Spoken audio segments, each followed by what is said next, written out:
resettlement colonies hai. So these social work students will also come to Delhi and then work with the slums in Delhi, the resettlement colonies and villages of Haryana. So we will hopefully have them in November, December. Ma'am, Modi ji का आपने तारीफ किया है कि आप Bhajpa join कर रहे हैं? फिर बीजेपी में ज्वाइन करने का कोई क्या इरादा है? और कोई बात है? और कुछ मैम, नहीं? वो तो पूछ रहे हैं, उसके बारे में कुछ बोल सकते? मैं इधर सोशल लीडरशिप बनाने आई थी और मैं वो सोशल लीडरशिप देखने आई थी। इधर सोशल लीडरशिप बहुत बन रही है और स्वामी जी विवेकानंद की एजुकेशन की जो शिक्षा है वो असली मायने में बच्चे ले रहे हैं। मैम, मुझे बहुत खुशी हुई देखकर। मैम, आज आपने मोदी जी का तारीफ किया है। मैम, अन्ना जी के साथ इतना काम किया है। मैम, आज आपने मोदी जी का तारीफ किया है भाजपा अन्ना जी के गाँव में भी जाते हैं, वहाँ से भी प्रेरणा लेते हैं। आप मोदी जी के लीडरशिप को आज सपोर्ट करते हैं? देखो, इस वक्त इस देश को एक स्ट्रॉन्ग क्लियर लीडरशिप चाहिए और एक स्टेबल गवर्नमेंट चाहिए। अगर हम लोग टुकड़ों टुकड़ों की सरकार बनाएंगे तो टुकड़े टुकड़े खाएंगे और टुकड़ों टुकड़ों पे रह जाएंगे। अब टुकड़ों का समय नहीं है, अब स्टेबिलिटी का समय है, क्योंकि बहुत ज़्यादा समय निकल गया बड़ी गलतियों में, करप्शन में निकल गया, इन्फ्लेशन में निकल गया।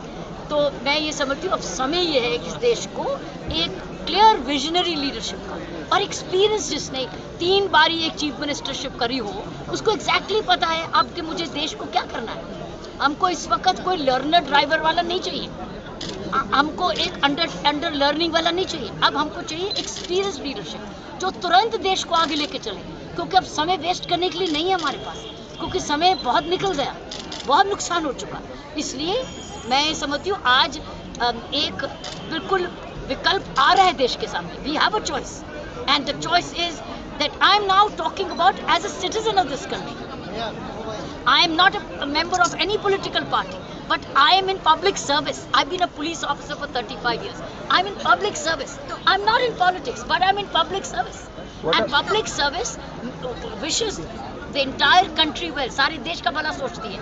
तो मैं एक नागरिक के रूप में बोल रही हूँ जिसने पिछले 40 साल पब्लिक सर्विस की है कि इस देश को अब विकल्प है, अगर हम समझे और टुकड़े टुकड़े में ना आने दें, बिकॉज टुकड़े टुकड़े and these third fronts and fourth fronts is not going to be the answer. The answer is now clear leadership with support from others. I think that's the solution. अब क्या देखा आपने, क्या देखा हो गया, मैंने सब बता दिया।